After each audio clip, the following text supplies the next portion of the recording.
Hello বন্ধুরা, কেমন আছো তোমরা সবাই? আশা করছি তোমরা সবাই অনেক ভালো আছো। তোমাদের আশীর্বাদে আর শুভকামনায় আমরাও অনেক ভালো আছি। তো বন্ধুরা, শুভ দুপুর সবাইকে। আজকে একটি নতুন দিন, নতুন দুপুর। তো রান্না বান্না তো করতেই হবে। চলো আজকে তোমাদের সাথে আজকে কি রান্না করছি আমি সেটা শেয়ার করছি। দেখো, আজকে কিন্তু আমি তোমাদেরকে রান্না করে দেখাবো পেঁপে আর আলু দিয়ে খুব সিম্পল একটা রান্না। রান্নাটা খুব সিম্পল হলে কি হবে, এটা কিন্তু স্বাস্থ্যের জন্য খুবই উপকারী। তার জন্য দেখো, আমি পেঁপেগুলোকে কিন্তু ছোট ছোট করে কেটে নিয়েছি আর আলুগুলোকে আমি এইভাবে কেটে নিয়েছি। আর এই রান্নাটা আমি করবো কিন্তু সম্পূর্ণ কাঁচা ঝালে। তো কাঁচা ঝালটা কিন্তু আমি আমার পরিমাণ মতো নিয়ে নিয়েছি। তোমরা যতটুকু ঝাল খাও তোমরা কিন্তু তোমাদের পরিমাণ বুঝে কাঁচা ঝালটা নিয়ে নিতে পারো। তো দেখো, আগে থেকে আমি কড়াইতে কিন্তু তেল দিয়ে রেখেছিলাম। তেলটা কিন্তু ভালোই গরম হয়ে গেছে। আর এখন আমি রান্না শুরু করব। তার জন্য আরেকটি উপকরণ লাগবে, সেটা হচ্ছে দেখো, কালো জিরা। আমি কিন্তু এই পেঁপে আলু তরকারিটা কালো জিরা দিয়ে রান্না করবো। তো কিভাবে এই সিম্পল রান্নাটা করি চলো তোমাদের সাথে এখন শেয়ার করছি। প্রথমে আমি এই ধুয়ে রাখা আগে থেকে কালো জিরাটা তেলে ফোড়ন দিয়ে দিলাম।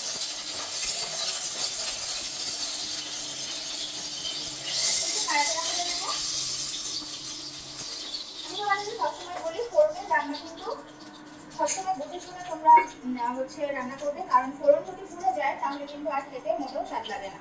যেহেতু কালো জিরা, তো আমি ফোড়ন দিয়ে দিয়েছি, নাড়াচাড়া করে নিয়েছি। এখন আমি এই পর্যায়ে আগে থেকে কেটে ধুয়ে রাখা আলু আর পেঁপেগুলো দিয়ে দেবো।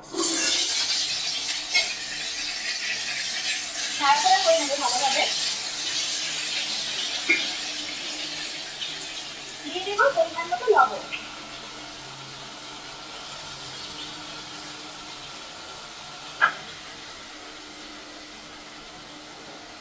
আর দিয়ে দেবো পরিমাণ মতো হলুদ। ব্যাস, হয়ে গেল। এর থেকে কোনো বেশি আর আমি কিছু ব্যবহার করবো না। এখন আমি এটাকে ভালোভাবে নাড়াচাড়া করে নেবো এবং পেঁপেটাকে একটু সেদ্ধ হওয়ার জন্য আমি অপেক্ষা করবো। সেদ্ধ বলতে কি, আসলে তেলের উপর দিয়ে রান্না করতে করতে কিন্তু সব তরকারি ভাজা ভাজাও হয়ে যায় আর সাথে কিন্তু অনেকটা সেদ্ধও হয়ে যায়। তো আমিও সেই অপেক্ষাই করবো।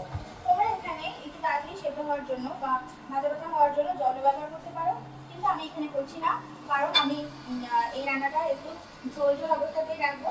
যার জন্য আমি এখন একটু ভালোভাবে তেলের সাথে এগুলোকে নাড়াচাড়া করে নেবো, তারপরে একবারে ঝোল দিয়ে দেবো। তো বন্ধুরা, অপেক্ষা করছি একটু ভাজা হওয়ার জন্য। দেখো বন্ধুরা, আলু আর পেঁপেটা কিন্তু ভাজা হয়ে গেছে, ঠিক আমি যেমনটা চাচ্ছিলাম তেমন ভাবেই। তো দেখো, এবার আমি হচ্ছে দিয়ে দিচ্ছি এখানে ঝোলের জন্য জল। আমি তোমাদেরকে বলেছিলাম যে রান্নাটা আমি একটু ঝোল ঝোল রেখেই করবো। তো দেখো, আমি কিন্তু আমার পরিমাণ মতো ঝোল এখানে দিয়ে দিয়েছি। তোমরা তোমাদের পরিমাণ মতো কিন্তু ঝোল দিতে পারো যদি তোমরা এটাকে ঝোল ঝোল অবস্থায় খেতে চাও। তো আমি কিন্তু আমার পরিমাণটা বুঝে ঝোল দিয়ে দিয়েছি। ব্যাস, আর কিচ্ছু নয়।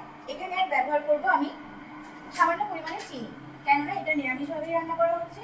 আর আমি নিরামিষ রান্নায় চিনি ব্যবহার করি, সেটা তোমাদেরকে আগেই বলেছি। তো দেখো, আমি এতটুকু পরিমাণে চিনি ব্যবহার করে নিচ্ছি। চিনিটা কিন্তু একদমই অপশনাল, তোমরা চাইলে দিতে পারো, চাইলে তোমরা এটাকে স্কিপ করতে পারো। কিন্তু আমার কথা মতো তোমরা একবার হালকা চিনি দিয়ে রান্না করে খেয়েও দেখবে কেমন স্বাদ হয়। চিনিটা দিলে কিন্তু আসলে যে কোনো খাবারের টেস্টটাই কিন্তু বদলে যায়। কিন্তু এটাও সত্যি যে সমস্ত কিছুরই একটা পরিমাণ আছে, তোমরা সেই পরিমাণটা বুঝে তারপর ব্যবহার করবে। তো বন্ধুরা, আমি অপেক্ষা করছি ঝোলে বলক আসার জন্য। বন্ধুরা দেখো, ঝোলটা কিন্তু অনেকটাই শুকিয়ে এসেছে আর আমি যেমনটা চাচ্ছিলাম ঠিক কিন্তু সেই পরিমাণটাই চলে এসেছে। এই রান্নাটা কিন্তু খেতে খুবই মজাদার আর আমার কিন্তু অনেক ফেভারিট। আর তোমরা সবাই জানো পেঁপের পুষ্টিগুণ অনেক, পেঁপেকে ক্যান্সার প্রতিরোধকও বলা হয়। তো বন্ধুরা, নিজের স্বাস্থ্য, নিজের শরীর ভালো রাখার জন্য কোনটা তোমার সবচেয়ে বেশি উপকারী সেটা তুমি অবশ্যই ভালো করে জানো। তো সেই অনুযায়ী অল্প মশলা দিয়ে অল্প তেলে রান্না করে খাওয়াটাই কিন্তু আমাদের এখন জরুরি। বন্ধুরা, তোমরা সবাই ভালো থাকো।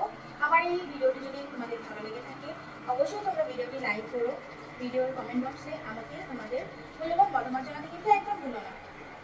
আর আমার চ্যানেলটিকে তোমরা সাবস্ক্রাইব করে আমাদেরকে সাপোর্ট করো। তোমাদের সাপোর্ট আমাদের জন্য অনেক অনেক অনেক বেশি জরুরি। তো বন্ধুরা, তোমরা সবাই ভালো থাকো। সবার সুস্বাস্থ্য এবং শুভকামনা করছি। আর তোমাদের আশীর্বাদে সবসময় আমাদেরকে রেখো, এই কামনা করেই আমি কিন্তু আজকের এই ভিডিওটি এখানেই শেষ করছি। টাটা।